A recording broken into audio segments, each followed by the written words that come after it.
Have you ever noticed that sometimes while just sitting we get tired, and some days we work a lot, yet we don't feel tired?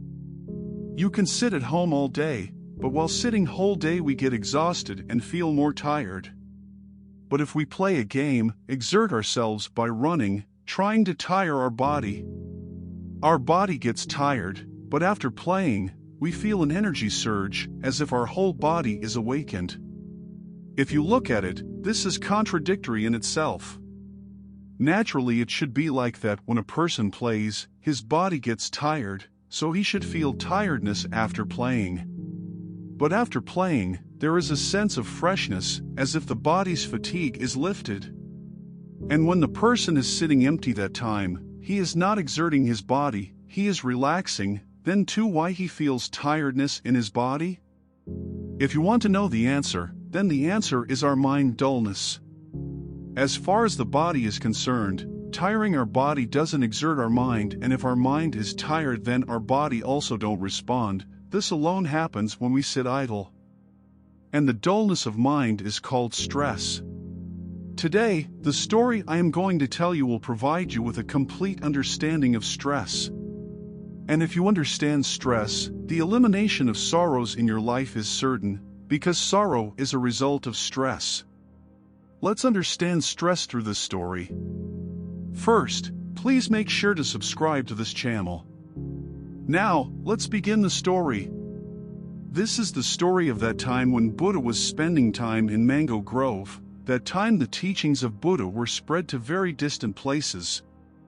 From very far, people came to Buddha to solve their problems and worries.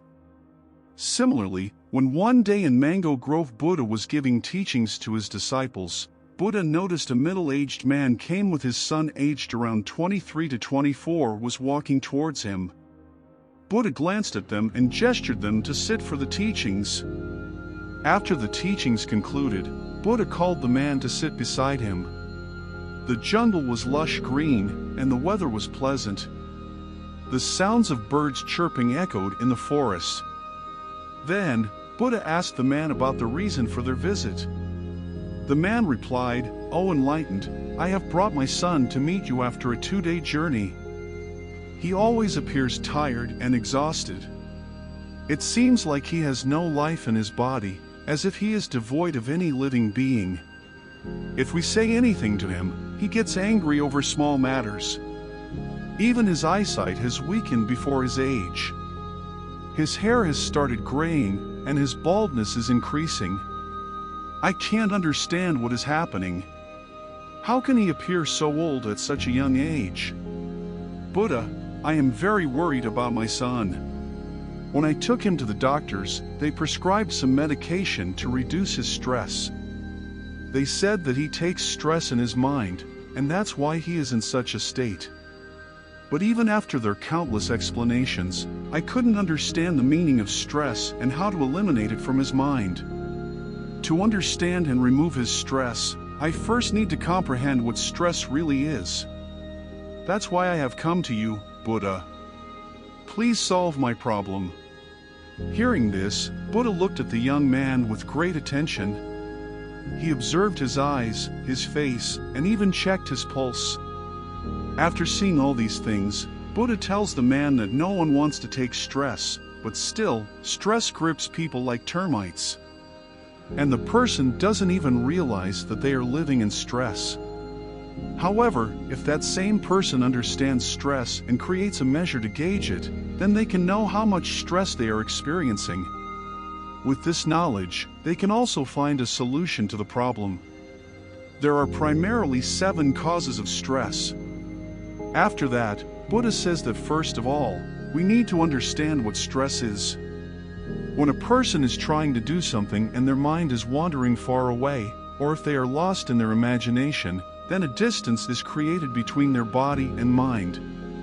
The greater the distance between the body and mind, the more one will experience a state of sleepiness. This distance is called stress.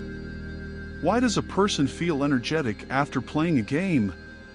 Although he has tired his body, the understanding is that when we play, our mind and body remain focused on the game, which does not create distance between the body and mind, and no stress is created.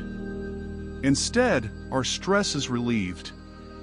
Similarly, when we engage in an uninteresting task where our mind is not involved, we may do less physically, but our mind wanders in imagination. This creates a distance between the body and mind, and stress arises. Hence, it is important for a person to focus on one task at a time and keep their body and mind centered on it, so that no stress is created within.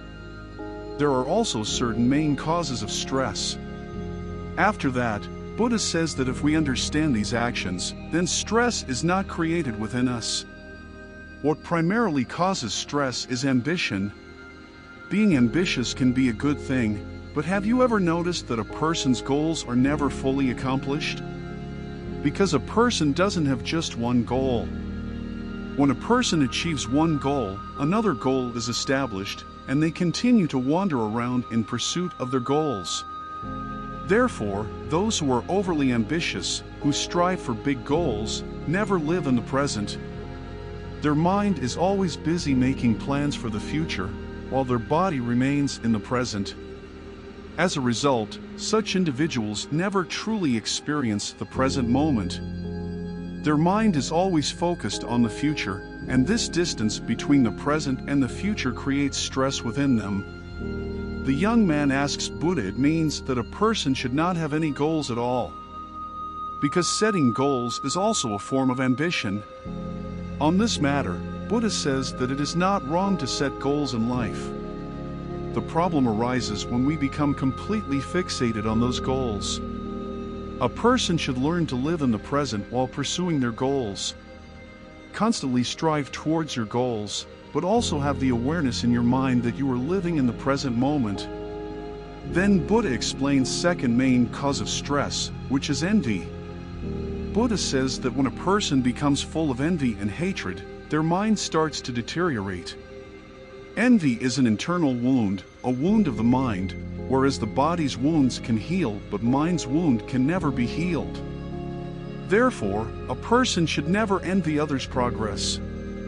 The third main cause of stress is having expectations from others. Buddha explains that having expectations from someone else, especially as a parent, is a significant cause of stress. A father holds many expectations from his son. He wants his son to become a successful person and live a life just the way he desires. But when a person starts having expectations from someone else, they unknowingly create stress for themselves.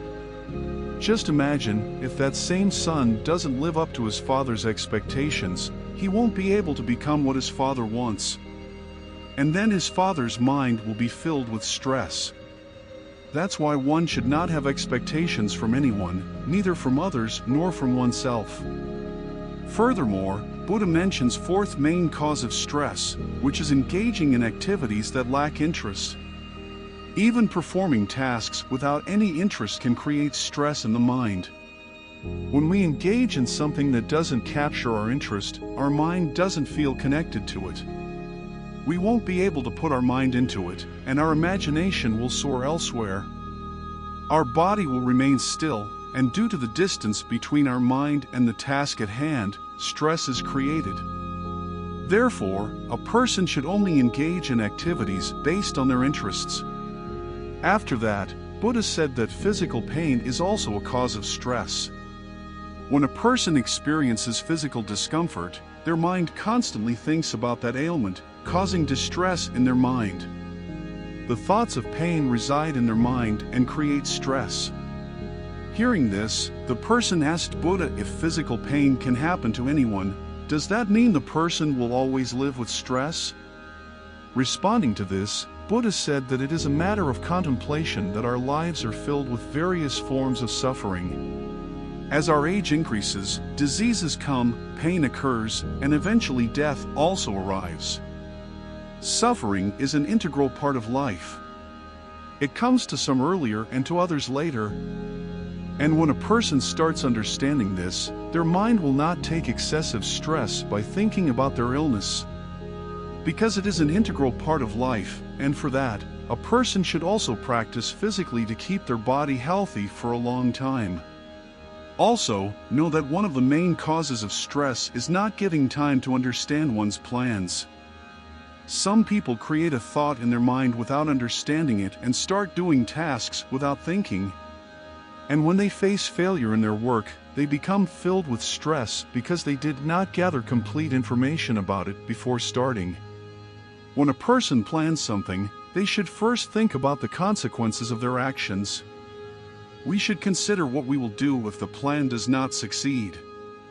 Therefore, it is important to think about our plans and their potential outcomes before initiating them. Give complete time to understand, given enough time so that there is no stress towards the future. And the final reason for stress is excessive thinking. Continuous overthinking is also a disease. To overcome it, a person should practice daily pranayama and meditation.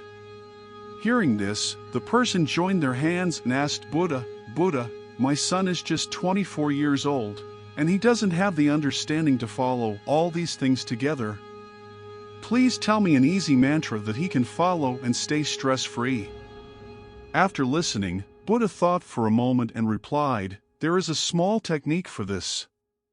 If you cannot follow all these things, then focus on doing one thing at a time. Whatever task you are doing, just do that one task at a time and focus on completing that task. If your attention is scattered here and there, then when you remember, bring your focus back to that task. This is the easiest and best way to stay stress-free. If you are eating, concentrate on eating. If you are walking, focus on walking. This way, your mind and body will be in the same place, and there won't be any distance between them, which is the main cause of stress. Friends, today's younger generation tries to do 2, 3, or 4 things at once.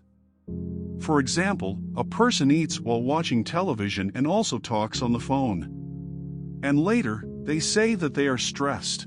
When a person tries to do multiple tasks at the same time, stress is bound to occur because the mind can only focus completely on one task at a time. Give your attention primarily to one thing. It is not possible to focus on multiple things at the same time. So, as much as possible, try to concentrate your attention on one task. How did you like this story? Let us know in the comments section, and if you enjoyed it, don't forget to subscribe to this channel. See you in the next story. Stay blissful until then.